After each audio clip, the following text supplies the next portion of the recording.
Mispa, should we start now?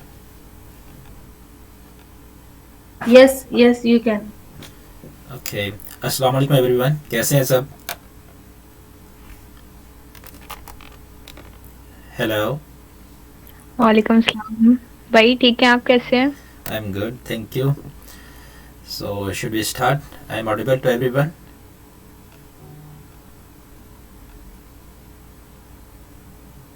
Yes. Okay. So I am sharing my screen now. Yes, you can start now.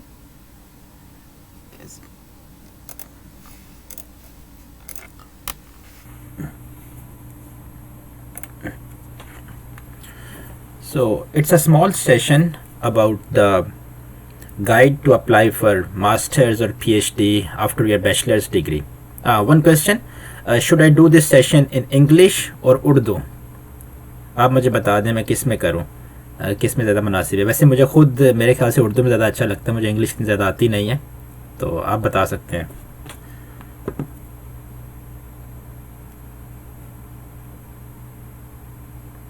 I think आप उर्दू में करें ताकि सबको हर चीज़ अच्छे से समझ आ जाए।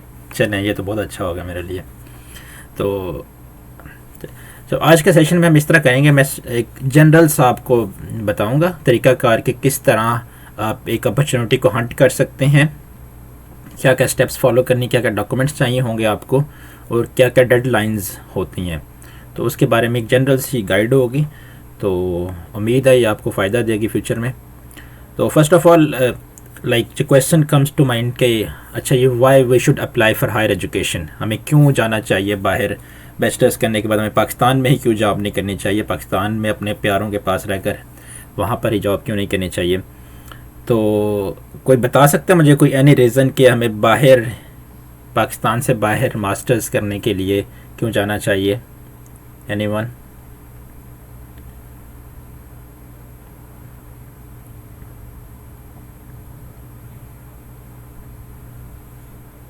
एनीवन? चलिए, आई थिंक आपको आवाज़ तो आ रही है मेरी, या मेरी समझ आई है क्वेश्चन की?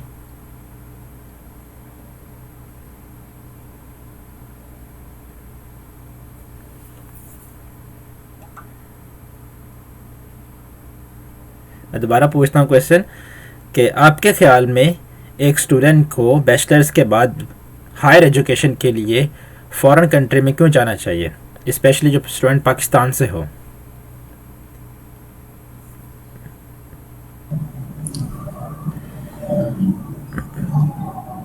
सर वैसे जी जी, क्योंकि वहाँ कम टाइम में ज़्यादा अपॉर्चुनिटीज़ होती हैं। हाँ, बहुत अच्छा जवाब आपका. इसके अलावा कोई और बताना चाहे?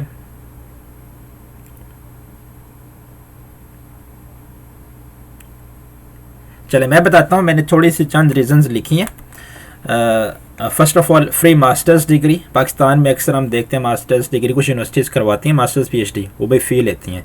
तो फॉरेन कंट्री में कल्चर नहीं है, बल्कि आपको फ्री में डिग्री मिलती है और इसके साथ साथ आपको मास्टर्स में स्कॉलरशिप मिलता है और एक अच्छी सैलरी मिल रही होती है. और जो सैलरी होती है वो इतनी अच्छी होती है कि आप अपना महीने का गुजारा करने के बाद अच्छी भली सेविंग भी कर सकते हो. कि पाकिस्तान में जो लोग गवर्नमेंट की जॉब या बड़ी अच्छी मल्टीनेशनल में काम कर रहे होते हैं, उनसे बेहतर पैसे आप कमा सकते हो, और आपकी जो डिग्री होगी उसकी भी वर्थ बहुत अच्छी होगी. क्योंकि पाकिस्तान की जो यूनिवर्सिटीज़ हैं उनकी रैंकिंग कोई इतनी ख़ास नहीं है. तो फॉरेन कंट्री के आप जिस भी यूनिवर्सिटी में जाएंगे, पाकिस्तान की यूनिवर्सिटी से रैंकिंग बेहतर होती है. तो अगर आपकी डिग्री किसी अच्छी यूनिवर्सिटी से होगी तो फ्यूचर में आपकी वर्थ भी उतनी ज़्यादा ही होगी, आपके लिए जॉब अपॉर्चुनिटीज़ बहुत ज़्यादा मिलेंगी.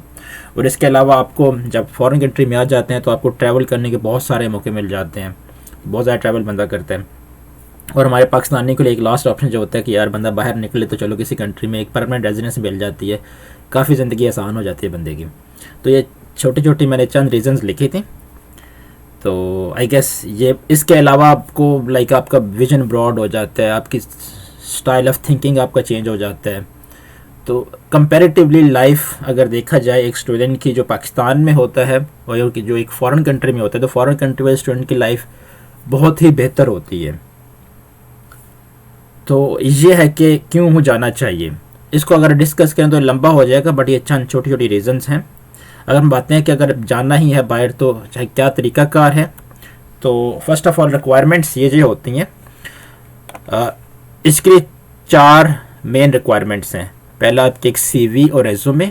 एक पेज का रेज्यूमे होता है जिसमें आपने अपना बताना होता है कि एजुकेशन आपकी क्या, CGPA वगैरह, प्लस कौन कौन से प्रोजेक्ट्स किए हैं। तो 1 से 1.5 पेज का ये हो तो ये अच्छा है। दूसरा होता है letter of recommendations. Letter of recommendations I am not sure आपको अंदाज़ा है इस चीज़ का या नहीं, मैं थोड़ा सा बता देता हूँ। ये यूजुअली यूनिवर्सिटीज़ में 2 से 3 रिक्वायर होते हैं जब आप अप्लाई करते हो मास्टर्स या PhD के लिए। तो ये रिकमेंडेशन लेटर क्या होता है कि टीचर ने रिकमेंड करना होता है। टीचर जो है ना वो एक लेटर लिखता है, बताते हैं कि ये स्टूडेंट है, ये मेरे पास पढ़ा था, इसने ये सब्जेक्ट मुझसे पढ़ा या मेरे पास इतने ये काम किया, ये प्रोजेक्ट किया, और मैं इसको रिकमेंड करता हूँ आपकी यूनिवर्सिटी में कि ये बड़ा अच्छा स्टूडेंट है, उम्मीद है ये आपकी यूनिवर्सिटी में भी बड़ा अच्छा परफॉर्म करेगा। तो जो नेक्स्ट यूनिवर्सिटी वाले होते हैं जहाँ आप अप्लाई कर रहे होते हो, वो बेसिकली एक टीचर का ओपिनियन लेते हैं। तो हमारे पाकिस्तान में वैसे कल्चर थोड़ा सा अजीब सा है कि लेटर ऑफ रिकमेंडेशन जो है ना वो टीचर इतनी सरदर्दी नहीं लेते, इसलिए बनाकर नहीं देते। तो क्या करते हैं कि स्टूडेंट्स खुद लिख लेते हैं, अपनी तारीफ़ें खुद लिख लेते हैं एक पेज पे कि मैं बड़ा अच्छा स्टूडेंट हूँ, मैंने इस सब्जेक्ट में एज लिया था, मैंने ये बहुत सारी एक्स्ट्रा करिकुलर एक्टिविटीज़ की थी, मैंने ये किया था, ये किया था। और वो मतलब टीचर के अल्फाज खुद लिखते हैं और बाद में टीचर के पास चले जाते हैं, सर ये मैंने LOR है, मैंने यूनिवर्सिटी के एडमिशन के लिए अप्लाई किया, तो उधर चाहिए थे, तो काइंडली ये पढ़ लें और इस पर साइन करके मुझे दे दें। तो ये हार्ड फॉर्म में भी जमा होता है। और कुछ यूनिवर्सिटीज़ क्या करती हैं, वो यूनिवर्सिटीज़ डायरेक्टली टीचर को ईमेल करती हैं, तो ईमेल के ज़रिए भी ये लेटर ऑफ रिकमेंडेशन भेजा जाता है यूनिवर्सिटी को। तो ये इसके बारे में है। अच्छा, ये चीज़ें मैं बता रहा हूँ शायद आप लोगों के लिए नई हैं, तो मैं शायद कोई इंपॉर्टेंट पॉइंट्स मिस कर दूँ। तो अगर आप लोगों को समझ ना आए तो हम इस प्रेजेंटेशन के एंड पे आप लोग मुझसे डिटेल से क्वेश्चन पूछ सकते हैं। थर्ड पॉइंट है स्टेटमेंट ऑफ पर्पस या पर्सनल स्टेटमेंट, इस तरह लिखा जाता है इसे। तो इसमें भी ये 1 से 1.5 पेज का होता है, यूजुअली 1 पेज का ही होना चाहिए, जिसमें 500 से 800 वर्ड्स का ये पर्सनल स्टेटमेंट होती है। इसमें आप बताते हो अपनी रीज़न, मोटिवेशन देते हो कि why I am applying for this specific programme, इस यूनिवर्सिटी में क्यों अप्लाई कर रहा हूँ, इस कंट्री में क्यों अप्लाई कर रहा हूँ। तो ये डिपेंड करता है, हर प्रोग्राम के लिहाज से डिफरेंट होता है। तो ये भी एक डिटेल टॉपिक है। तो इसके लिए वैसे तो आपको आगे मैं बताऊंगा कि कहाँ कहाँ से रिसोर्सेज से इसके सैम्पल्स या गूगल पे भी सैम्पल्स मिल जाएंगे, तो वो बंदा लेकर तो इनके ऊपर काम कर सकते हैं। तो अगर मैं बताऊं तो आपकी एप्लीकेशन में जो डॉक्यूमेंट्स हैं 4, ये बहुत ही इंपॉर्टेंट है। अगर ये आपने 4 डॉक्यूमेंट अच्छे से प्रिपेयर कर लिए तो आप जिस भी यूनिवर्सिटी में hello slides are not moving. Okay, wait. Hello. Can you see this slide now? Requirements वाली slide देख रहे हैं आप या नहीं आ रही नज़र? नहीं सर। आप लोग बताओ। अभी आपको मेरी स्क्रीन नज़र आ रही है? जी सर, आ गई है रिक्वायरमेंट वाली। चलें इस तरह हम कर लेते हैं, ऐसे ठीक है। चलें मैं रिक्वायरमेंट से दोबारा बताना शुरू करता हूँ। तो हमारी जो रिक्वायरमेंट है एक मास्टर्स या PhD के लिए अप्लाई करने के लिए, वो 4 मेन रिक्वायरमेंट्स होती हैं। 1 इज़ द CV रेज्यूमे या फिर resume, letter of recommendation, statement of purpose और लैंग्वेज सर्टिफिकेट, जिसमें हम IELTS TOEFL लेवल से आ जाते हैं डॉक्यूमेंट्स। और मैंने पहले जैसे बताया कि ये चारों के चारों डॉक्यूमेंट्स आपकी एप्लीकेशन के लिए बहुत ही इंपॉर्टेंट होते हैं और इन पे बहुत ज़्यादा काम करने की ज़रूरत है। तकरीबन 1 महीना लग जाता है अगर आपने एक अच्छी एप्लीकेशन प्रिपेयर करनी हो तो इन चारों डॉक्यूमेंट्स को प्रिपेयर करने के लिए। CV आपको बड़े ध्यान से बनानी पड़ती है, CV रेज्यूमे, इसके आप बड़े अच्छे अच्छे सैम्पल्स लें और उसके ऊपर बनाएं। बल्कि मैं रिकमेंड करूँगा यूरोपास फॉर्मेट है, इसको फॉलो करें। तो ये वर्ल्ड वाइड फॉलो होता है। तो इस फॉर्मेट के ऊपर अगर आप बनाएंगे CV तो अच्छी बन जाएगी। गूगल पे लिखेंगे जाके तो आपको वर्ड फॉर्म में मिल जाएगा फॉर्मेट। दूसरा लेटर ऑफ रिकमेंडेशंस, LORs, ये आपके टीचर्स ने लिखने होते हैं। आपके टीचर्स आपको ओपिनियन देते हैं कि स्टूडेंट किस तरह का है, तो ये उसी टीचर से लिखवाने चाहिए जिसने आपको पढ़ाया हो या जिसके साथ आपने प्रोजेक्ट किया हो और जिस टीचर की अपने भी कुछ ना कुछ वर्थ हो। ये 2 से 3 रिक्वायर्ड होते हैं। तो यूजुअली क्या करते हैं स्टूडेंट के 2 से 3 एक जनरल से बनवा लेते हैं और डिफरेंट यूनिवर्सिटी में अप्लाई करते हैं। बट आई रिकमेंड कि बंदा हर यूनिवर्सिटी के लिए स्पेसिफिक लेटर बनवाए ताकि एडमिशन होने के चांसेस बढ़ जाएं। Third one is the statement of purpose. इसमें क्या होता है कि आप अपनी मोटिवेशन बताते हो कि मैं इस ख़ास यूनिवर्सिटी के ख़ास प्रोग्राम के लिए मैं क्यों अप्लाई कर रहा हूँ। लेट्स से आप में से कोई, आप इस आई थिंक आप सारे आईटी के हैं या कंप्यूटर साइंस के हैं, तो आप में से कोई स्टूडेंट अगर जाता है फॉरेन कंट्री के लिए अप्लाई करने के लिए, कोई प्रोग्राम आया है, लेट्स से वेब डेवलपमेंट हम कह लेते हैं, वेब डेवलपमेंट कोई प्रोग्राम है मास्टर्स का, तो आप उस वेब डेवलपमेंट प्रोग्राम के लिए क्यों अप्लाई कर रहे हो, क्या मोटिवेशन है, क्यों करना चाहते हो, तो वो आपने इस एक से 1 से 1.5 पेज की होती है, यूजली 500 से 800 वर्ड की स्टेटमेंट होती है, वो लिखनी होती है। इसके सैम्पल्स अगेन मैं बता रहा हूँ, ये बहुत लंबा टॉपिक है वैसे पर्सनल स्टेटमेंट के ऊपर अगर बात करना, तो सैम्पल्स आपको गूगल से मिल सकते हैं, और आगे मैं कुछ ग्रुप्स बताऊंगा फेसबुक पे, उसके ऊपर भी आप उससे भी आपको मिल जाएंगे। फोर्थ वन है language certificate. Language certificates IELTS, TOEFL, I am not sure आपको इस चीज़ों का अंदाज़ा है या नहीं है, बट थोड़ा सा आगे मैं बता देता हूँ इसके बारे में। आइल्स और टॉफल ये इंग्लिश लैंग्वेज सर्टिफिकेशंस हैं, क्योंकि हमारा कंट्री एक इंग्लिश स्पीकिंग कंट्री नहीं है, तो अगर हम किसी भी दूसरे कंट्री में अप्लाई करें तो इन डॉक्यूमेंट्स की ज़रूरत पड़ती है हमें। कुछ कंट्रीज़ हैं, कुछ यूनिवर्सिटीज़ हैं जहाँ पर ये ज़रूरत नहीं पड़ती, मगर अगर एक स्टूडेंट के पास ये डॉक्यूमेंट हो, आइल्स सर्टिफिकेट हो, टॉफल सर्टिफिकेट हो, तो उसके एडमिशन के चांसेस काफ़ी बढ़ जाते हैं। और आइल्स और टॉफल इटसेल्फ भी इसको प्रिपेयर करने में थोड़ा सा टाइम चाहिए होता है, थोड़ी सी एफर्ट चाहिए होती है।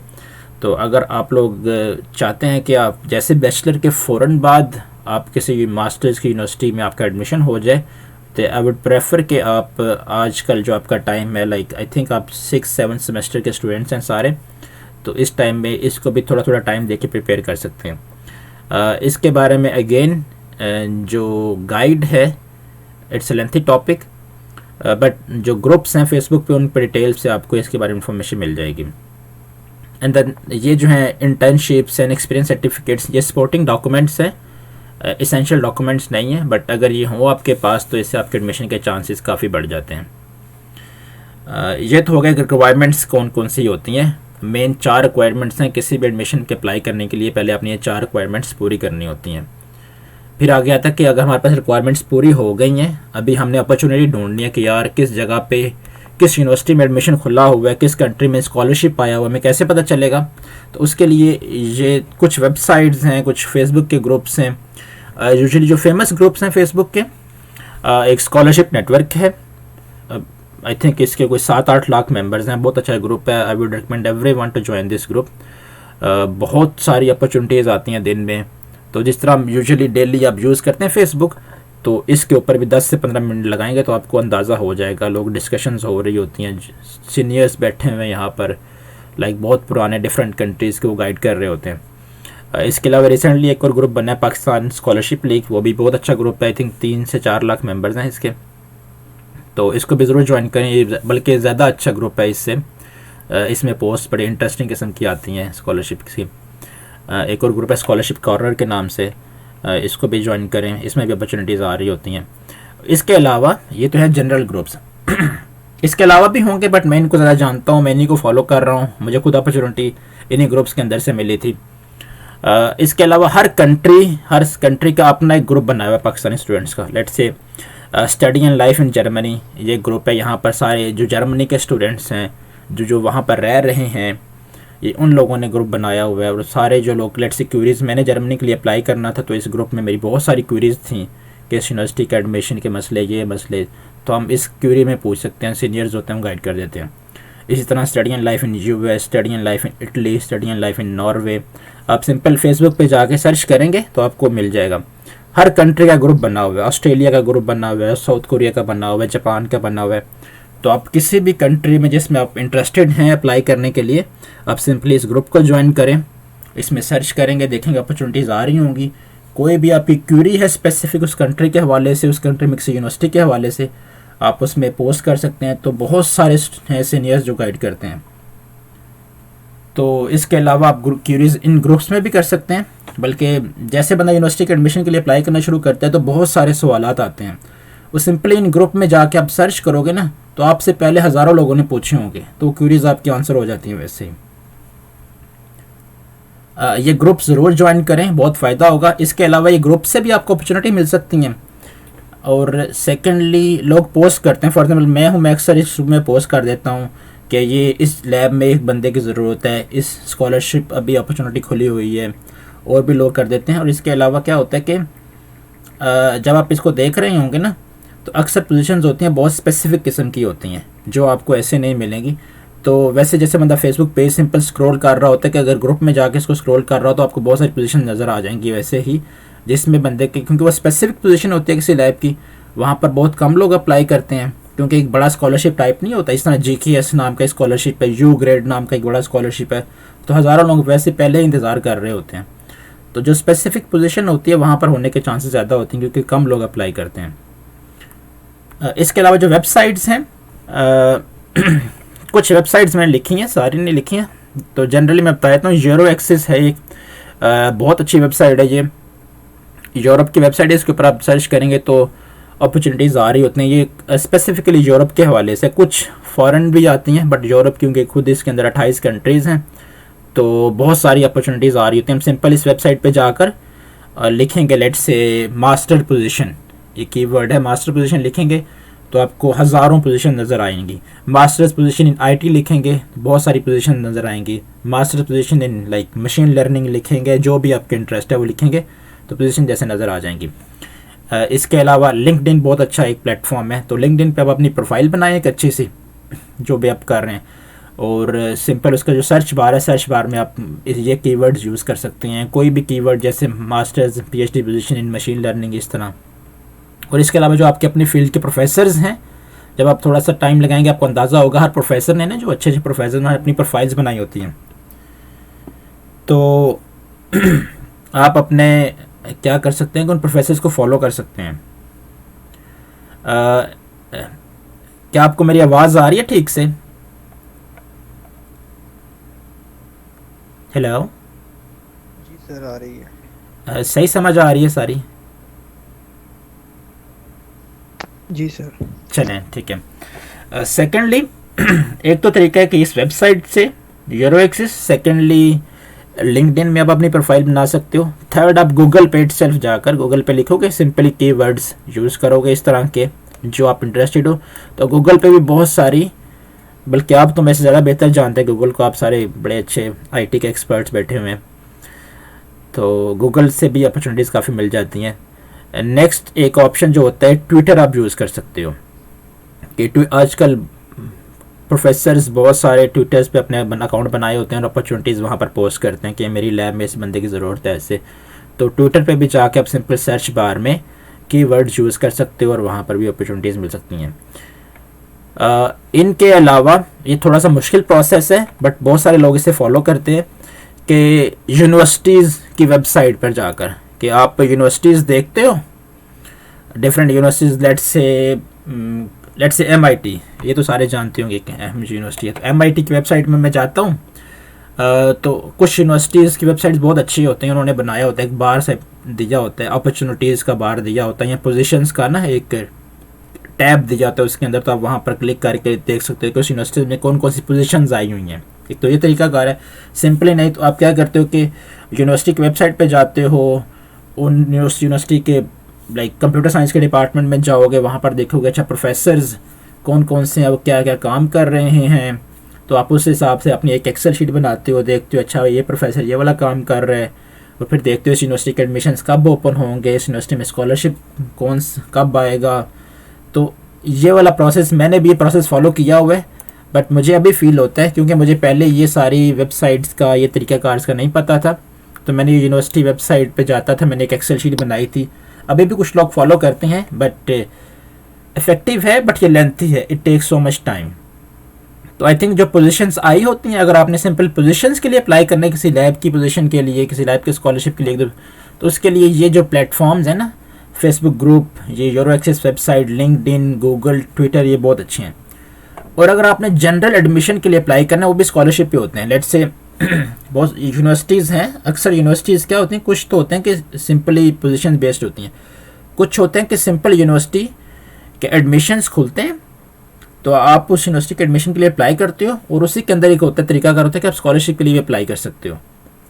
तो जिस तरह फॉर एग्जांपल हमारे पाकिस्तान में जो एडमिशन स्ट्रीम होती है आई थिंक सितंबर में स्टार्ट होती है, तो सितंबर में एडमिशन्स होते हैं, सबको पता है कि यार सितंबर में एडमिशन खुलने हैं, तो बंदा पहले ही अपने माइंड में कह लेता है कि यार मैंने अच्छा उस यूनिवर्सिटी में अप्लाई करने, उनके डेडलाइंस उनके देख लेता है, रिक्वायरमेंट्स क्या क्या है, पहले डॉक्यूमेंट्स रेडी कर लेता है और फिर देख लेता है कि यार वो वाकई स्कॉलरशिप ऑफर कर रही हैं इस प्रोग्राम में जिसमें मैं अप्लाई कर रहा हूँ, या कर रही हैं तो कितना कर रही हैं।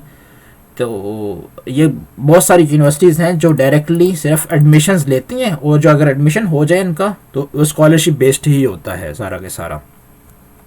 और कुछ यूनिवर्सिटीज़ में आपको स्कॉलरशिप के लिए एक सेपरेट अप्लाई करना पड़ता है, और एक तरीकाकार होता है कि आप सिंपली सिर्फ पोजीशन के लिए अप्लाई करते हो किसी ख़ास यूनिवर्सिटी के लिए। तो उम्मीद है कि इन रिसोर्सेज से आपको पता चल जाएगा कि एक अपॉर्चुनिटी जो होती है एक मास्टर्स की या पीएचडी की पोजीशन होती है, उसको कैसे हम ढूंढ सकते हैं। तो पहले हमने शुरू में इधर क्या कर लिया, रिक्वायरमेंट्स पूरी कर ली। रिक्वायरमेंट्स कैसे पूरी करते हैं, फिर ये अपॉर्चुनिटी कैसे ढूंढते हैं। अच्छा हाँ, ये स्लाइड मैंने एक डाली हुई है अंदर। कंट्रीज़ कौन कौन से मूव करने के लिए अच्छे, खासकर पढ़ाई के लिहाज से। तो एक अच्छे कंट्री की डेफिनेशन जो मेरे ख्याल से वही होता है कि अगर उसमें एजुकेशन का स्टैंडर्ड बहुत अच्छा हो, लिविंग स्टैंडर्ड बहुत अच्छा हो वहाँ पर, और अब जो भी डिग्री करने जा रहे हैं उसके बाद आपको जॉब के चांसेस बड़े अच्छे मिलें, वहाँ पर कॉस्ट ऑफ लिविंग जो है ना वो ज़रा नॉर्मल सा ही हो, और बाद में परमानेंट रेजिडेंस के भी चांसेस हों। मेरे ख्याल से एक अच्छा कंट्री तो ये होता है।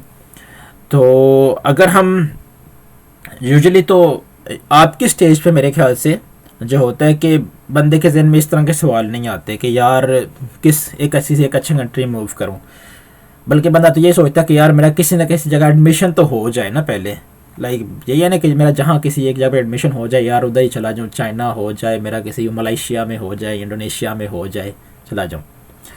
ये वाले सवाल तब आता है बंदे के जहन में कि जब बंदे के पास 5-6 एडमिशन लेटर पड़े हों बहुत सारे कंट्रीज़ के, फिर बंदा चूज़ कर रहा हो अच्छा यार मैं अभी किस कंट्री में जाऊँ, है ना। ये स्लाइड मेरे ख्याल से तब आपके लिए अप्लाई होगी। फिर बंदा देखता है, फिर बंदा इन चीज़ों को मद्देनज़र रखता है, और फिर बंदा डिसाइड करता है कि यार अच्छा मैं इस कंट्री में मूव करता हूँ। तो यह मैंने कुछ लिस्ट ऑफ कंट्रीज़ बताइए जो आप मूव कर सकते हो, और मैं थोड़ा थोड़ा इनके बारे में बता दूँगा, इनके प्रोज एंड कॉन्स वगैरह जो है ना। सो इसके ऊपर 5 मिनट लगाते हैं हम। सो यूएस है पहले। For example English speaking countries are the best countries to move, जिसमें यूएस, कनाडा, ऑस्ट्रेलिया, न्यूजीलैंड, ये अच्छे कंट्रीज़ हैं। पढ़ाई का स्टैंडर्ड बहुत अच्छा है इन कंट्रीज़ का, और लिविंग स्टैंडर्ड बहुत अच्छा है इन कंट्रीज़ का। But the problem in this countries के आपको पैसे कम दिए जाते हैं, स्कॉलरशिप के पैसे कम होते हैं। कुछ में अच्छे, कुछ स्कॉलरशिप्स हैं जो अच्छे भी मिलते हैं, बट जनरली ये ट्रेंड है कि पैसे इतने होते हैं कि आपकी सेविंग कम होती है। और जो है नुकसान के पीआर जो है वो ज़रा लेंथी है, इट टेक्स टाइम। कनाडा की पीआर सबसे आसान है ओवरऑल द वर्ल्ड। कनाडा की पीआर जो है ना वो सबसे आसान है, 3 से 4 साल के अंदर आप पीआर के लिए अप्लाई कर सकते हो। यूएस की बहुत मुश्किल है पीआर, ऑस्ट्रेलिया की बहुत मुश्किल है पीआर। इसी तरह कंट्रीज़ की, इनके जो इंग्लिश स्पीकिंग कंट्रीज़ हैं खासकर, इनकी पीआर थोड़ा सा टाइम ज़्यादा लेती है कंपैरेटिवली। यूरोप एक बहुत अच्छा ऑप्शन है मूव करने के लिए। क्यों? क्योंकि यूरोप में पैसा बहुत अच्छा मिलता है कंपैरेटिवली, बहुत हाई सैलरीज़ हैं यूरोप में मास्टर्स की पोजीशन के लिए, पीएचडी की पोजीशन के लिए। और स्पेशली जो कंट्रीज़ मैंने लिखी हुई हैं Scandinavian countries like Switzerland, Norway, Denmark, Sweden, Finland, इनका एजुकेशन स्टैंडर्ड, लिविंग स्टैंडर्ड बहुत आला किस्म का है, पढ़ाई बहुत फिट है। और इनके बेस्ट एक चीज़ ये कि पीआर भी आप 3 से 4 साल के अंदर अप्लाई कर सकते हो। लाइक आपकी पीएचडी के बाद, मास्टर्स के बाद 2 साल का एक्सपीरियंस हो आपका जॉब का, तो आप इजीली पीआर के लिए अप्लाई कर सकते हो। इन कंट्रीज़ के अलावा अगर बंदा नॉन स्पीकिंग कंट्रीज़ देखा जाए तो Hong Kong, Japan, Korea, Singapore, Saudi Arab में भी ये 2 यूनिवर्सिटीज़ हैं बहुत अच्छी हैं। दुबई में स्पेशली आपके फील्ड के लिए ये यूनिवर्सिटी अभी नई बनी है, आई थिंक नई नहीं शायद पुरानी है, बट आजकल ज़्यादा काफ़ी हिट हुई है। MBZUAI, मुझे पूरा नाम नहीं आता, खैर AI से बनता है आर्टिफिशियल इंटेलिजेंस। तो Mohamed bin Zayed I think university of artificial intelligence, इसकी सैलरीज सबसे हाईएस्ट सैलरीज हैं आजकल की, लाइक जो अपडेट्स हैं। काउस्ट और MBZUAI, ये जो इसकी सैलरीज है ना आपकी फील्ड में, जो कंप्यूटर साइंस की फील्ड है, सबसे हाईएस्ट सैलरीज मिल रही हैं। लाइक 6 से 7 लाख पाकिस्तानी रुपीज़ एक पीएचडी स्टूडेंट को दे रहे हैं। इवन पोस्ट डॉक इससे भी ज़्यादा कमा रहे हैं, 10-10 लाख कमा रहे हैं। तो आप लोग इन कंट्रीज़ को और ख़ासकर इन अपॉर्चुनिटीज़ को टारगेट कर सकते हो, अभी से देख सकते हो उनकी क्या क्या रिक्वायरमेंट्स हैं और उन रिक्वायरमेंट्स को पूरा कर सकते हो, अभी भी टाइम है। और बिलीव मी, अपॉर्चुनिटी मिल जाए तो बहुत फ़ायदा होता है इंसान को आगे। इसके अलावा आगे नेक्स्ट मैंने एक स्लाइड प्रिपेयर की हुई है कि ऐसे कंट्रीज़ के, क्योंकि हम ऐसे बैकग्राउंड से होते हैं और हमारी इंग्लिश स्किल भी क्योंकि एक इंग्लिश का टेस्ट होता है, काफ़ी मुश्किल होता है, तो हम किसी तरह ढूंढ रहे होते हैं किनारा कि यार हमें आइल्स ना ही देना पड़े, जीआरई ना देना पड़े। वैसे दे दें तो बहुत अच्छा है, बहुत फ़ायदा होता है इस चीज़ का, बट एक हर्डल्स ये हैं कि आइल्स बहुत महंगा होता है। पाकिस्तान में आई थिंक अभी 34 से 35 हज़ार का, आई am not sure, I think या शायद इससे भी ज़्यादा प्राइस हो गई है इसकी। और जीआरई की प्राइस भी कोई 50 हज़ार के लगभग है। और टेस्ट होते भी मुश्किल हैं, जो मेरे जैसे जिनकी इंग्लिश होती है उनको तो वैसे ज़्यादा मुश्किल लगते हैं। तो कुछ ऐसे कंट्रीज़ भी हैं जहाँ पर आप आइल्ट्स के बगैर भी अप्लाई कर सकते हो। आपकी यूनिवर्सिटी से एक लेटर बनता है, उसको हम कहते हैं इंग्लिश प्रोफिशिएंसी लेटर के नाम से, तो आप उसकी बेस पे अप्लाई कर सकते हो। आई थिंक ये जो कंट्रीज़ हैं लाइक एशियन कंट्रीज़, जिसमें ताइवान आ जाता है, चाइना आ जाता है, आई थिंक कोरिया की कुछ यूनिवर्सिटीज़ हैं, जापान है, इवन यूरोप की भी कुछ यूनिवर्सिटीज़ हैं, कुछ कंट्रीज़ हैं, लेट से इटली है, और छोटे मोटे कंट्रीज़ हैं जिनमें आप अप्लाई कर सकते हो, जहाँ पर सिंपली आपका जो इंग्लिश प्रोफिशिएंसी लेटर है वो चल जाएगा। बट मैंने सुना है कि इवन आपका एडमिशन हो जाता है, एडमिशन होने के बाद आपने उस कंट्री में मूव करने के लिए वीज़ा चाहिए, तो वीज़े के लिए एम्बेसीज इशू करती हैं कि वो कहती हैं कि अच्छा जी आप अपना बताओ आइल्ट्स वगैरह दो। कुछ कंट्रीज़ के वीज़ा प्रोसेस में आइल्ट्स की रिक्वायरमेंट होती है। फॉर एग्ज़ाम्पल कोरिया की बात करूँ, कोरिया में यूनिवर्सिटीज़ का मुझे तो पता है कि अभी भी कुछ यूनिवर्सिटीज़ में आइल्ट्स रिक्वायर नहीं है, और बट वीज़ा प्रोसेस में पहले नहीं था रिक्वायर, बट अभी थोड़ा सा करते हैं, तंग पूछते हैं कि आप अपना आइल्ट्स लेके आओ, वो दिखाओ। तो आप देख सकते हैं, वैसे अभी भी कुछ सर्च कर सकते हैं। मैंने फिर भी ये कुछ नाम लिखे हुए हैं, जापान, चाइना, ताइवान, हांगकॉन्ग, और इसके अलावा कुछ यूरोपियन कंट्रीज़ भी हैं जहाँ पर आप आइल्ट के बगैर भी अप्लाई कर सकते हो। और हाँ, ये भी मैंने बता दिया, बेहतर है कि आप आइल्ट्स दे दें। अगर आप आइल्ट्स ना भी दे पाएँ तो आप फिर भी अप्लाई कर सकते हो, आप सिंपल इंग्लिश प्रोफिशिएंसी लेटर बनाकर। बाद में बंदा चीज़ें देख लेता है कि अच्छा यार एडमिशन हो गया मेरा, अभी वीज़े के प्रोसेस के लिए कोई ना कोई हल निकल आता है बाद में। अच्छा, और ये सारे मैंने स्टेप्स को समराइज़ किया हुआ है। पहले डॉक्यूमेंट्स रिक्वायरमेंट कैसे पूरी की, वो 4 डॉक्यूमेंट्स मैंने बताए थे अपॉर्चुनिटी फाइंड करने के लिए, Facebook plus Twitter, LinkedIn, Google and websites थी डिफरेंट, वो बताई हैं। अगर आपके पास ये सारी चीज़ें रेडी हो गई ना डॉक्यूमेंट्स, अपॉर्चुनिटी आपको कोई नज़र आ गई, लेट से फेसबुक आप पेज स्क्रॉल कर रहे हैं, वहाँ पर देखा अच्छा यार ये इटली में अपॉर्चुनिटी आई हुई है एक, तो बिलीव में जब अपॉर्चुनिटी आपको नज़र आ जाए तो प्रोसेस जो होता है ना अप्लाई करने का वो बहुत आसान होता है, 1 से 2 घंटे लगते हैं। अगर आपने बहुत अच्छी एप्लीकेशन बनानी है कि लाइक आप चाहते हैं कि वाकई स्टैंड आउट करें, बड़ी फिट एप्लीकेशन हो, डॉक्यूमेंट्स हमने पहले रेडी किए हुए हैं, उनके ऊपर काम किया हुआ है, तो शायद ये एप्लीकेशन 1 दिन ले जाए, आपका 1 दिन लगे। तो बट ये वाला स्टेप आसान है अगर आपने पहले ये डॉक्यूमेंट्स अच्छे से रेडी किए हों और अपॉर्चुनिटी आपको नज़र आ जाए तो। और जब हम अप्लाई करते वक्त बहुत सारी कन्फ्यूजन क्वेश्चंस होते हैं, वो आप सिंपल जो रेलिवेंट फेसबुक ग्रुप्स हैं, अगर किसी खास कंट्री वाले ग्रुप मैंने जैसे बताया study and life in Italy में जाके पोस्ट करेंगे, वहाँ पर भी आंसर हो जाएगा। अगर नहीं तो स्कॉलरशिप नेटवर्क में, स्कॉलरशिप लीग में, स्कॉलरशिप कॉर्नर में, वहाँ पर पोस्ट करेंगे तो वहाँ पर क्यूरी आपके आंसर हो जाएगी। अगर नहीं तो सिंपल आप सर्च करेंगे वहाँ जो क्यूरी जाकर, तो आपको उसके आंसर्स पहले बहुत सारे लोगों ने दिए होंगे। I think that's all. बाकी ये मैंने छोटा सा कोटेशन और मोटिवेशन लिखी थी। अभी आते हैं आप लोगों के क्वेश्चंस की तरफ, शुरू करें जी अगर आपका कोई क्वेश्चन है तो।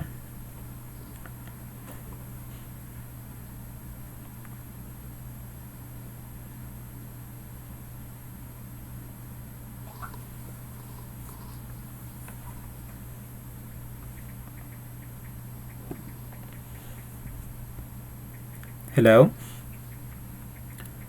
एनी क्वेश्चन, एनीथिंग, किसी भी किस्म का कोई सवाल, personal, professional?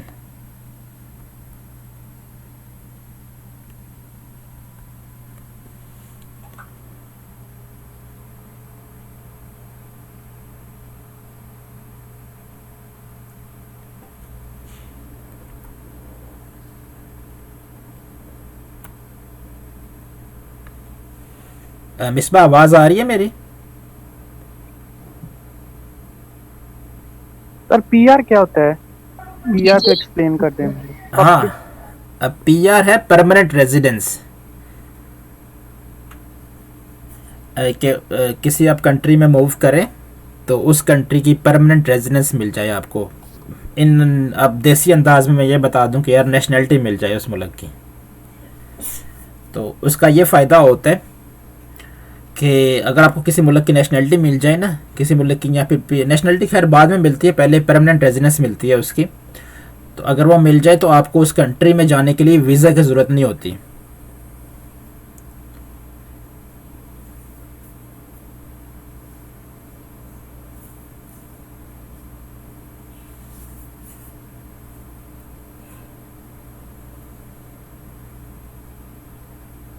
Any other question?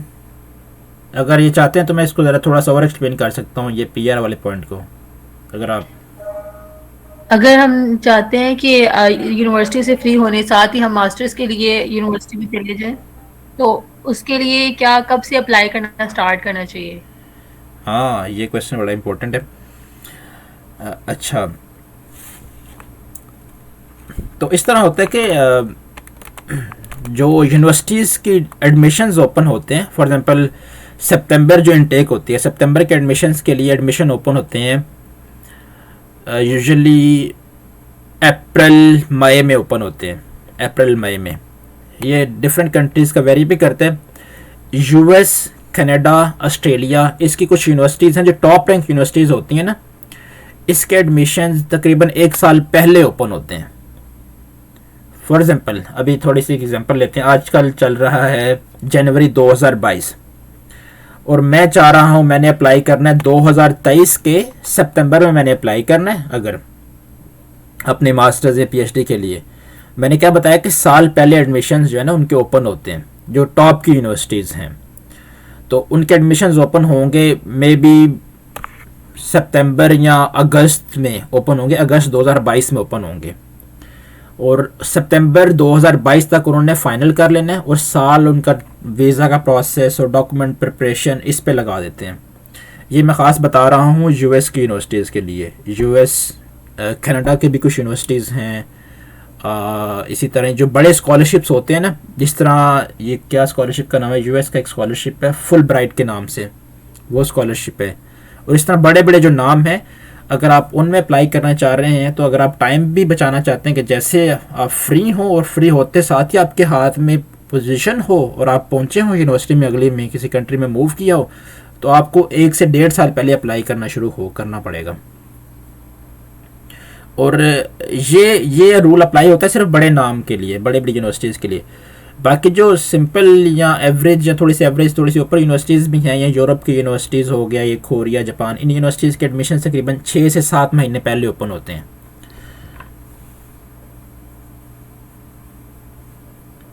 समझ आ गई? क्वेश्चन था सर, जी जी। जैसे कि पाकिस्तान में यूनिवर्सिटीज़ आपने कहा कि 1 साल पहले अप्लाई करना पड़ता है, जी जी।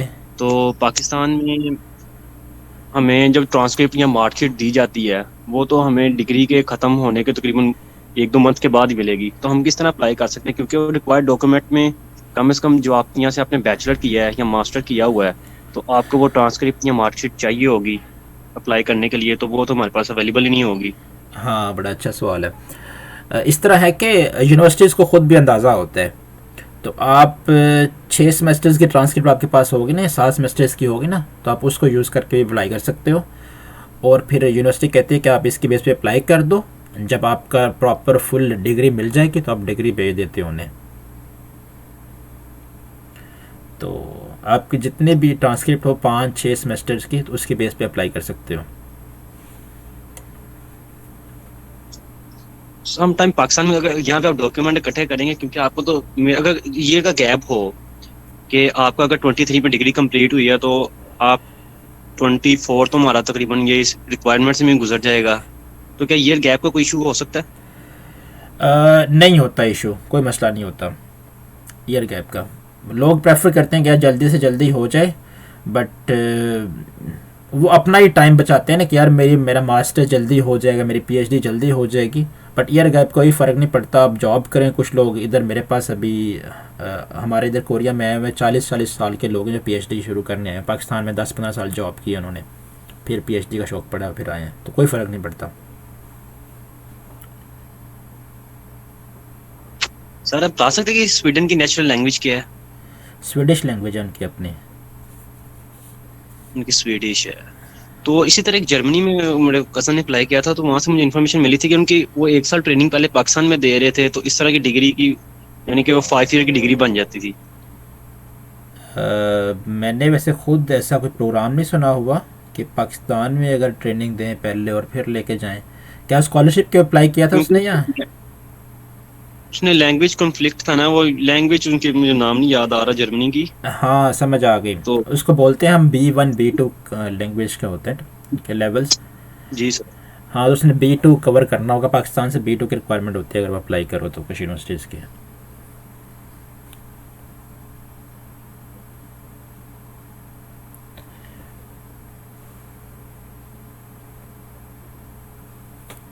और मैं एक और चीज़ बताता चलूँ यहाँ पर साथ, जो यूरोपियन कंट्रीज़ हैं मोस्टली जिनका मैंने नाम लिया, स्कैंडिनेवियन कंट्रीज़ और ये जर्मनी, फिनलैंड, स्विट्ज़रलैंड, इन कंट्रीज़ में आपकी जो यूनिवर्सिटी फ़ी होती है वो तकरीबन ना होने के बराबर होती है। बट इनका ये इशू है कि हमारे लिए वीज़ा की रिक्वायरमेंट थोड़ी सी टफ़ है, उसके लिए स्टेटमेंट जमा करवानी पड़ती है, तकरीबन 15 से 20 लाख होती है, वो वीज़े की रिक्वायरमेंट है। बट यूनिवर्सिटी का एडमिशन लेना और यूनिवर्सिटी के इटसेल्फ अखराजात वो बहुत कम होते हैं। तो अगर किसी बच्चे का स्कॉलरशिप पे नहीं एडमिशन होता तो वो इन कंट्रीज़ को प्रेफर कर सकते हैं, स्वीडन, नॉर्वे, डेनमार्क, जर्मनी की तरफ तो बहुत ज़्यादा रुझान है, तो वीज़ा शायद बहुत टाइम लेता है। तो आई वुड प्रेफर के नॉर्वे, डेनमार्क, स्वीडन, स्विट्ज़रलैंड, इन कंट्रीज़ की तरफ अगर रुझान किया जाए तो ज़्यादा बेहतर चांसेस हैं कि आपका वीज़ा भी जल्दी हो जाए और एडमिशन भी जल्दी हो जाए। सर जिस तरह पाकिस्तान की यूनिवर्सिटी में आपका एंट्री टेस्ट लिया जाता है कुछ, तो डिफरेंट यूनिवर्सिटी की तरफ से, क्या बाहर जब अप्लाई करेंगे किसी भी कंट्री की यूनिवर्सिटी में तो उनका भी कुछ एक टेस्ट का प्रोसीजर होगा, एक एंट्री टेस्ट होगा, वो टेस्ट हम किस तरह देंगे अगर वो? हाँ चलो हमें समझ आ गई। मैंने जैसे बताया ना कि ये डॉक्यूमेंट्स जो 4 बताए हैं, यूजुअली जो कैंडिडेट की सिलेक्शन होती है इन 4 डॉक्यूमेंट्स की बेस पे होती है। टेस्ट बहुत ही कम यूनिवर्सिटीज़ लेती हैं, बहुत ही कम। जैसे मैंने बताया ना कि अगर हम 100 में से शायद 5-6 यूनिवर्सिटीज़, ये भी, तो सिलेक्शन आपकी इन डॉक्यूमेंट्स की बेस पे होती है। और आपका जो ट्रांसक्रिप्ट में देख लेते हैं आपका CGPA वगैरह, क्या आपने क्या क्या पढ़ा है, अब वाकई रेलेवेंट है हमारे प्रोग्राम के लिए नहीं। टेस्ट बहुत कम यूनिवर्सिटीज़ का होता है।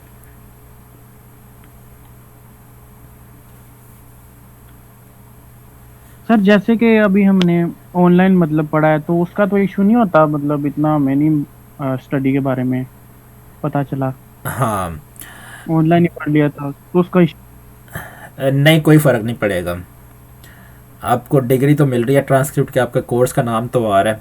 बाकी हाँ स्किल्स मैटर करेंगी, शायद इंटरव्यू में स्किल्स आपकी काम आए, बट मास्टर्स के लिए इट डज़ंट मैटर। मास्टर्स के लिए आपका CGPA थोड़ा सा अच्छा होना चाहिए और आपके डॉक्यूमेंट्स जो है ना ये 4 ये स्ट्रॉन्ग होने चाहिए, तो आप किसी भी यूनिवर्सिटी में जा सकते हो इजीली। हाँ एक इम्पॉर्टेंट पॉइंट ये बताता चलो यहाँ पर कि अक्सर स्टूडेंट्स क्या करते हैं कि अप्लाई ही नहीं करते, बस सोचते रहते हैं यार मैं मास्टर्स के लिए जाऊँगा, यार मैंने मास्टर्स के लिए अप्लाई करना है, इस तरह साल लगा देते हैं चीज़ें देखते देखते, यार क्या क्या रिक्वायरमेंट्स हैं, क्या चाहिए, क्या, बस बातें करते करते ना, तो इस तरह टाइम गुजारते हैं और अप्लाई करते हैं 1-2 में कर लेते हैं, बस वो उधर से रिजेक्शन आ जाती है।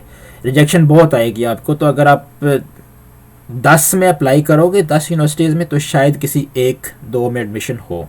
अगर कोई बच्चा वाकई उसकी प्रोफाइल बड़ी अच्छी, उसने सही मेहनत करके अपनी एप्लीकेशन तैयार की हुई है, तो शायद उसका 10 में से 7-8 में हो जाए, या शायद 10 में से 10 में हो जाए। ये डिपेंड करता है कि आपने एप्लीकेशन कैसे स्ट्रॉन्ग तैयार की हुई है।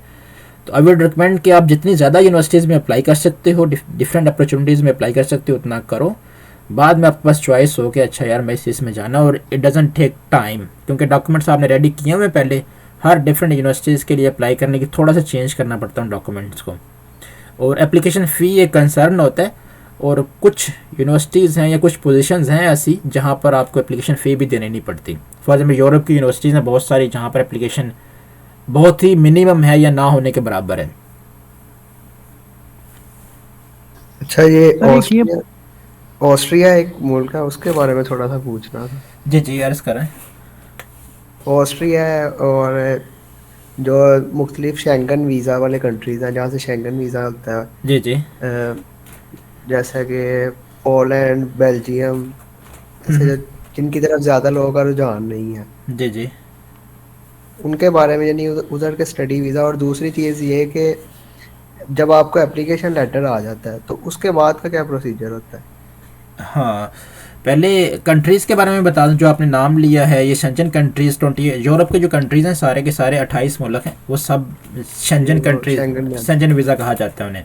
और ये आपकी बात ठीक है, ये ऑस्ट्रिया हो गया, ये वाली कंट्रीज़, इनमें जाने के चांसेस बेहतर होते हैं एज़ कम्पेयर टू जो बड़े नाम हैं। जिस तरह बड़ा नाम एक जर्मनी समझा जाता है, जर्मनी में बहुत क्राउड है, मतलब पाकिस्तानी इंडियंस का, बांग्लादेशीज़ का, और शायद वहाँ पर थोड़े के एडमिशन के क्राइटेरियाज़ भी टफ़ हों, वीज़ा के क्राइटेरियाज़ भी टफ़ हों। वीज़ा का तो जब मैंने अप्लाई किया था जर्मनी के लिए, तो मैंने 1 साल पहले वीज़ा की अपॉइंटमेंट के लिए अप्लाई किया था और मेरी साल बाद आई थी अपॉइंटमेंट। मेरा फिर यूनिवर्सिटी के एडमिशन हुए हुए थे 2-3 में, एडमिशन हो के एडमिशन मेरे एक्सपायर हो गए, मतलब डेट गुजर गई, और बट मेरा वीज़े की अभी तक वो इंटरव्यू की डेट नहीं आई। मतलब इतनी लंबी कितार बनी होती है, आपको इंतज़ार करना पड़ता है। अभी मैंने सुना कि थोड़े से हालात बेहतर हुए हैं, बट फिर भी उन कंट्रीज़ में जो जैसे यूएस का भी यही हिसाब है, ऑस्ट्रेलिया का यही हिसाब है, जर्मनी का यही हिसाब है। तो जो दूसरे कंट्रीज़ हैं जो इतने टॉप ऑफ द लिस्ट नहीं, टॉप ऑफ द लिस्ट तो नहीं कह सकते, हिट लिस्ट में नहीं है जो, बट अच्छे कंट्रीज़ हैं, तो वहाँ पर वीज़ा आसानी से मिल जाता है। और जो लिविंग कंडीशन और बाकी जो चीज़ें बंदा देखा जाए तकरीबन सेम ही होती हैं। और दूसरी चीज़ आपने क्या सवाल पूछा था, मुझे भूल गए।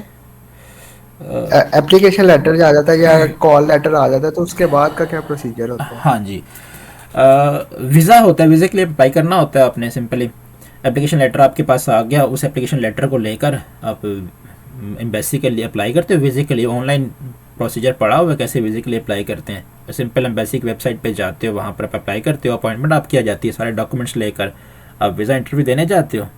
इंटरव्यू दिया, आपका इंटरव्यू क्लियर होगा, वीज़ा आपका लग गया, तो सिंपली फ़्लाइट बुक कराओ और चले जाओ, दैट्स ऑल। अच्छा, आप साउथ कोरिया में कि नॉर्थ कोरिया में? मैं साउथ कोरिया में हूँ। अच्छा, तो इसका और जापान का भी थोड़ा सा बता दें। क्या पूछना चाहते हैं इन दोनों के दरमियान से? इधर की स्टडी कैसी है और यूनिवर्सिटीज़ अच्छी बेहतर कौन सी है, कौन सा सिटी बेहतर है? हाँ चलें, जनरली मैं बताता हूँ। अगर आपका किसी अच्छे इंग्लिश स्पीकिंग कंट्री यूरोपियन में नहीं होता तो फिर आई वुड प्रेफर कि आप इन कंट्रीज़ की तरफ मूव करें। क्यों? क्योंकि यहाँ पर पैसे बहुत अच्छे देते हैं ये लोग, और आपको इतने पैसे शायद उन कंट्रीज़ में भी ना मिलें। कुछ यूनिवर्सिटीज़ के इनके पैसे बहुत अच्छे होते हैं और वीज़ा प्रोसेस बहुत आसान होता है इनका। और आगे बात आ जाती है कि यूनिवर्सिटीज़ कौन कौन सी, सिटीज़ कौन कौन सा अच्छा है। इन इधर कुछ यूनिवर्सिटीज़ ऐसी हैं कि जिनकी रैंकिंग लाइक वर्ल्ड रैंकिंग में बहुत अच्छी हैं। फॉर एग्जाम्पल कोरिया की यूनिवर्सिटीज़ हैं, एक की रैंकिंग 37 है, एक की रैंकिंग 41 है, एक की रैंकिंग है 67 है, एक की रैंकिंग है 87 है। लाइक इनकी बहुत सारी यूनिवर्सिटीज़ हैं जो टॉप 300 यूनिवर्सिटीज़ में आती हैं दुनिया में। पाकिस्तान की कोई भी यूनिवर्सिटी 500 में भी नहीं आती, बल्कि 800 तक भी नहीं आती।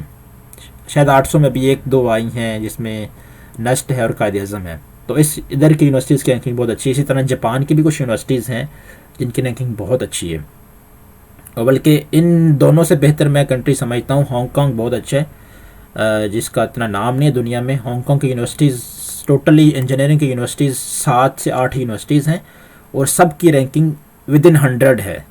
लेकिन उनकी यूनिवर्सिटीज़ की रैंकिंग 21, 33 ऐसे विदिन 100 है और बहुत अच्छी यूनिवर्सिटीज़ हैं। क्वालिटी एजुकेशन, क्वालिटी लाइफ, पैसे बहुत अच्छे देते हैं वो। और यह और सिटीज़ की जैसे आपने बात की है, वो डिपेंड करता है आप किस यूनिवर्सिटी में जाते हो ओवरऑल अगर देखा जाए तो यहाँ पर हर सिटी का जो लाइफ है, हर सिटी की लाइफ बेहतर ही होती है। जैसे पाकिस्तान में अगर हम देखें, पाकिस्तान में तो लाहौर की लाइफ और कराची की लाइफ अच्छी समझी जाती है ना, कि इनकी लाइफ अच्छी है, बड़े बड़े शहरों की लाइफ। बाकी सरगोदा की लाइफ देख लो, चनियोट की लाइफ, या और कोई छोटे शहर हैं उनकी लाइफ हम समझते हैं कि यार इतनी उसमें वो ज़्यादा फैसिलिटीज़ नहीं हैं जितनी ये बड़े शहरों में है। बट यहाँ इन्होंने शहर बड़े अच्छे डिज़ाइन किए होते हैं कि हर सिटी में लाइफ तकरीबन बैलेंस ही होती है।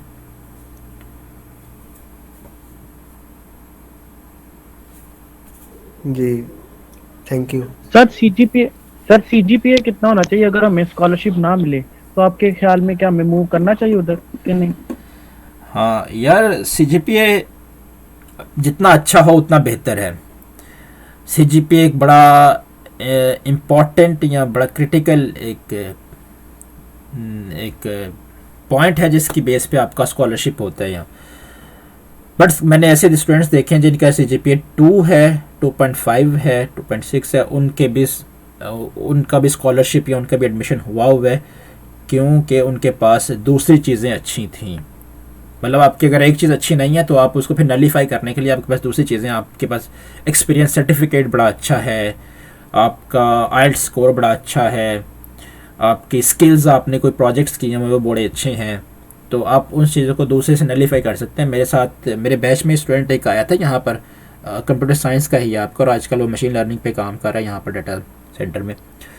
उसका CGPA I think 2 point something है, आई थिंक 5 है या इतना है। बट उसका ये है कि उसके पास एक्सपीरियंस बहुत अच्छा है, उसने फाइवर पे काम किया हुआ पहले काफ़ी अच्छा, और उसकी स्किल्स जो हैं वो वाकई अच्छी थी, उसने स्किल्स शो कराई अपनी प्रोजेक्ट्स से। तो इवन दो उसका जीपीए कम था बट स्किल्स और एक्सपीरियंस उसका अच्छा था। और दूसरा आपने सवाल किया कि मूव करना चाहिए। अगर आपको मूव करना हमेशा एक बेहतर ऑप्शन ही होता है मेरे ख्याल से, मैं तो ये समझता हूँ, अनलेस अनटिल आपको पाकिस्तान में कोई वाकई बड़ी अच्छी जॉब मिल जाए और आपको रुकना पड़े वहाँ पर। अगर स्कॉलरशिप ना मिले तो हाँ, फिर ये देखा जाता है कि यार अगर आप अफोर्ड कर सकते हैं तो डू गो फॉर इट, फिर जाना चाहिए। आप जब बाहर मूव हो जाते हैं, इवन दो आपका बैचलर में सीजीपीए कम है, बट मास्टर्स में ये है कि बाहर ये है कि अपॉर्चुनिटीज़ बहुत सारी होती हैं। आप बेशक कम सीजीपीए भी ले लें, बट आप को मास्टर्स करने के बाद जॉब एक अच्छी मिल जाती है। फॉर एग्जांपल मैं बताऊं आपको स्टोरी मेरे क्लास फेलोज़ की। मेरे कुछ क्लास फेलोज़ ऐसे हैं कि जो जर्मनी में और कनाडा में मूव हो गए थे आज से 2-3 साल पहले, तो उनके सीजीपीए इतने अच्छे नहीं थे उस वक्त बैचलर्स में, बट मास्टर्स में उन्होंने डिग्री करने के बाद अभी उनके पास बहुत अच्छी जॉब्स हैं, अभी मतलब अच्छी जॉब्स कर रहे हैं। जी next question. Sir best field बता दें कोई, मतलब जो अच्छी फील्ड्स हैं बाहर के लिए, अगर आप उसमें स्किल रखें। कंप्यूटर साइंस आपकी जो फील्ड है, अगर मैं बताऊं तो आई एम नॉट श्योर, इसके अंदर भी बहुत सारी आ जाती हैं आगे। वेब डेवलपमेंट आ जाती है, आई थिंक डाटा स्ट्रक्चर या डाटा मैनेजमेंट, और उसके बाद मशीन लर्निंग, आर्टिफिशियल इंटेलिजेंस ये आ जाती है। फिर इसके अंदर भी बहुत सारी फील्ड है, सिक्योरिटी वाली, इसका मुझे अंदाज़ा नहीं है, मेरी खुद मैकेनिकल फील्ड है। बट मैं अगर आपको बताऊं, इन जनरल बताऊं, तो जो कंप्यूटर साइंस या आईटी रिलेटेड फील्ड्स हैं, they are the highly paid and the most demanding in the world right now. किसी भी इवन दो अगर आप देखेंगे ना, दूसरी फील्ड के जो इंजीनियर्स हैं, हर फील्ड जो दूसरी है, मैकेनिकल, इलेक्ट्रिकल, सिविल, फिज़िक्स वाले, केमिस्ट्री वाले, सारे के सारे ये कंप्यूटर साइंस पढ़ते हैं, पाइथन सीखने की कोशिश कर रहे हैं, मशीन लर्निंग सीखने की कोशिश कर रहे हैं, क्योंकि फ्यूचर में सारी इसकी डिमांड है। तो अगर मैं कहूँ तो आई थिंक मशीन लर्निंग वगैरह या ये जो आर्टिफिशियल इंटेलिजेंस है, डीप लर्निंग, न्यूरल नेटवर्क्स, ये चीज़ें अभी इमर्जिंग हैं और इसकी डिमांड बढ़ रही है।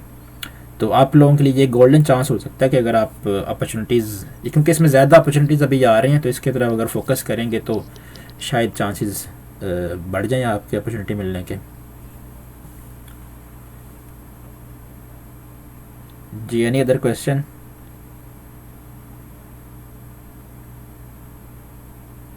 सर आपका पाकिस्तान में किस यूनिवर्सिटी से आपका एमएस था या बीएस, पाकिस्तान में किस यूनिवर्सिटी से किया था आपने? अच्छा, पर्सनल क्वेश्चंस पे आ गए, लगता है प्रोफेशनल ख़त्म हो गए हैं। मेरा यूटी लाहौर से मैंने बैचलर्स किया हुआ है।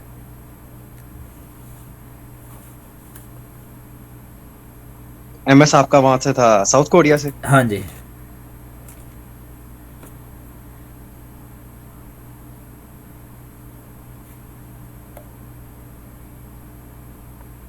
एनी अदर क्या इस तरह नहीं कोई प्रॉब्लम इशू तो नहीं होगा कि अगर आप किसी लो स्टैंडर्ड की यूनिवर्सिटी से हों? हाँ जी, नहीं फ़र्क पड़ता, बिलीव मी, कोई फ़र्क नहीं पड़ता। बहुत सारे स्टूडेंट आए हुए हैं यहाँ पर। अच्छा, मुझे एक मैं सिंपल बताता हूँ, मास्टर्स की पोजीशन के लिए यूनिवर्सिटी मैटर करती है बट इतना ज़्यादा मैटर नहीं करती। जो मैंने पहले बात आपको बताई है ना कि apply in as many opportunities as you can. 10 में अप्लाई करोगे 3-4 हाथ में ज़रूर होंगी, ये मेरी गारंटी है। तो कुछ लोग बस यही सोचते हैं कि यार वो मेरा CGPA कम है, वो यार मेरी यूनिवर्सिटी की रैंकिंग कम है, तो वो इसी सोच में अप्लाई ही नहीं करते।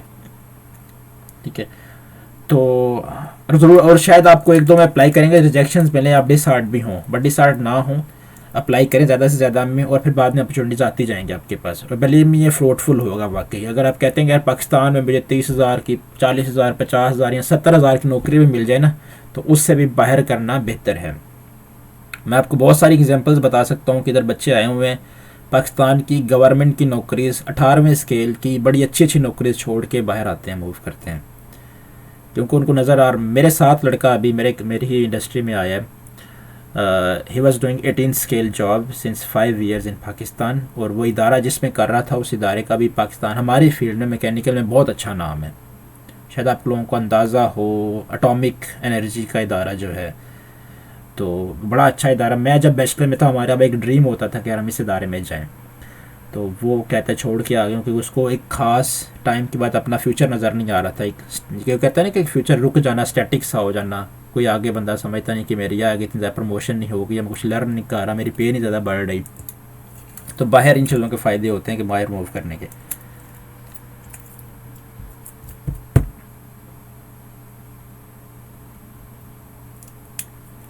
अच्छा, कोई और क्वेश्चन?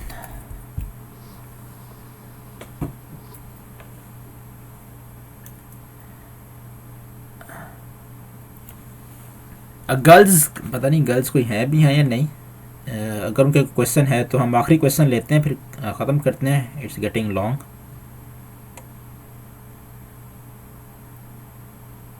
लड़कियों का कोई सवाल?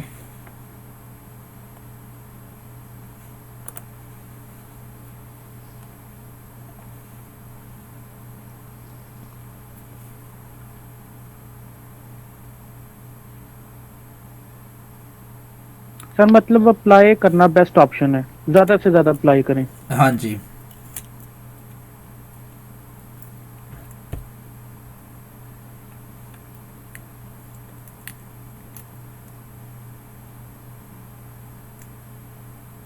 सर जी जी। सर अगर हमें पता ही नहीं है कि कहाँ पे एप्लीकेशन देनी है, ये सारी गाइडलाइंस हमें नहीं पता, तो फिर क्या करना है ये बता दे थोड़ा सा। अच्छा, बड़ा मासूम सा सवाल पूछा ही। देखो मैंने ये सारा प्रोसीजर क्या है? अच्छा, ये ना मैंने शुरू से दोबारा एक ब्रीफ सा बता देता हूँ कि आपको पता ही नहीं है कहाँ अप्लाई करना है, ये कैसे पता चलेगा। ये जो मैंने बताया ना, ये ग्रुप्स फेसबुक के, ये ज्वाइन करो और ये वेबसाइट्स वगैरह देखो, या ये देखो। इस ग्रुप में ना, फेसबुक का ग्रुप वैसे स्कॉलरशिप नेटवर्क अभी आप खोलेंगे ना, तो वहाँ पर आपको नज़र आएंगी पोस्ट लोगों ने की हुई है कि अच्छा यार ये स्कॉलरशिप ओपन हुआ है। ठीक है, तो आप उस उन्होंने प्रॉपर एक डिटेल से गाइड भी लिखी होती है कि किस तरह अप्लाई करना है उस ग्रुप में, और इस स्कॉलरशिप के लिए किस तरह अप्लाई करना है। तो उस अपॉर्चुनिटी के लिए वो प्रोसेस सिंपल सा होता है ना, वो इतना ज़्यादा नहीं होता। अगर आप 1-2 को देखेंगे ना तो आप फिर हो जाएंगी, आपको समझ आना शुरू हो जाएगी। सब यूनिवर्सिटी का प्रोसेस तकरीबन सेम ही होता है।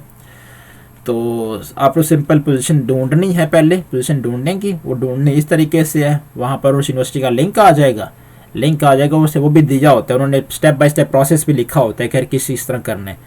उसका खोलना है, पहले उसके ऊपर अकाउंट बनाना है। सिंपली अकाउंट बनाने के बाद फिर सिंपल उसकी जो पर्सनल इन्फॉर्मेशन मांगते हैं, क्या नाम लिखो, वालिद साहब का नाम लिखो, डेट ऑफ बर्थ लिखो, एड्रेस लिखो, ये लिखो। फिर आगे अपना CGPA वगैरह बताओ, एजुकेशन की इन्फॉर्मेशन आती है। फिर आगे अपना जी डॉक्यूमेंट्स अटैच करो, डॉक्यूमेंट्स वगैरह अटैच कर दिए, जो डॉक्यूमेंट्स 4 डॉक्यूमेंट बताएं, यूजुअली ये रिक्वायरमेंट होती है, और सिंपली अप्लाई कर देने। ये तकरीबन 1 से 2 घंटे का प्रोसेस होता है अप्लाई करने का। और ये कहाँ अप्लाई कर, हाँ ये आपको ये ग्रुप से पता चलेगा, ग्रुप से और वेबसाइट से पता चलेगा कि वो कहाँ पर अप्लाई करना है। वो अपॉर्चुनिटी जो आएगी, मतलब किस यूनिवर्सिटी के एडमिशन ओपन हुए हैं, किस जगह पे स्कॉलरशिप हैं, वो लोगों ने पोस्ट किया होता है इन जगहों पे। तो आप इन जगहों पे देख सकते हैं। ये जो ये मैंने स्लाइड्स बनाई हुई हैं, बल्कि मैं क्या कर रहा हूँ कि मैंने ना इस सारे सेशन को मैंने रिकॉर्ड किया है, तो मैं इसकी रिकॉर्डिंग इस यूट्यूब चैनल पे मैं अपलोड करूँगा, और मैंने ये फेसबुक एक पेज भी बनाया हुआ है, कभी कभी मैं पोस्ट कर देता हूँ इसके ऊपर। तो शायद मैं आप लोगों के ग्रुप्स में ही ये शेयर करवा दूँ ये दोनों चीज़ें, तो आप इन पे देख सकते हैं। मैं शायद ये फेसबुक के ग्रुप पे ये स्लाइड्स भी शेयर कर दूँ, तो उधर भी आपको ये अंदाज़ा हो जाएगा। तो ये जो कुछ मैंने लिंक्स लिखे हैं, कुछ चीज़ें आपको थोड़ी सी हेल्प हो जाएगी इसकी।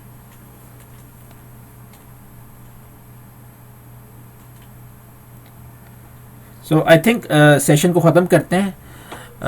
I wish you good luck for all your efforts and for all your applications. मेरी अगेन यही होगी आप लोगों को नसीहत कि आप लोगों ने डिसहार्ट नहीं होना कि आपकी यूनिवर्सिटी की रैंकिंग कम है, या आप लोगों का CGPA कम है, या you are not capable of applying for admissions. Apply करें और ज़्यादा से ज़्यादा यूनिवर्सिटीज़ में अप्लाई करें, ज़्यादा से ज़्यादा जगहों पे अप्लाई करें, और मैं ये गारंटी से कह सकता हूँ कि आपके पास एडमिशन ज़रूर मिल जाएंगी। 5 में से 1 नहीं तो 10 में से तो 1 तो ज़रूर मिलेगा ना। और बहुत सारी एग्जांपल्स हैं, ऐसी बहुत सारी एग्जांपल्स हैं कि जो स्टूडेंट्स बहुत ही कम CGPA वाले थे और बहुत अच्छी अच्छी अपॉर्चुनिटीज़ पे बैठे हुए हैं। सो आई थिंक इसी के साथ सेशन ख़त्म करते हैं। अपना ख्याल रखें सारा।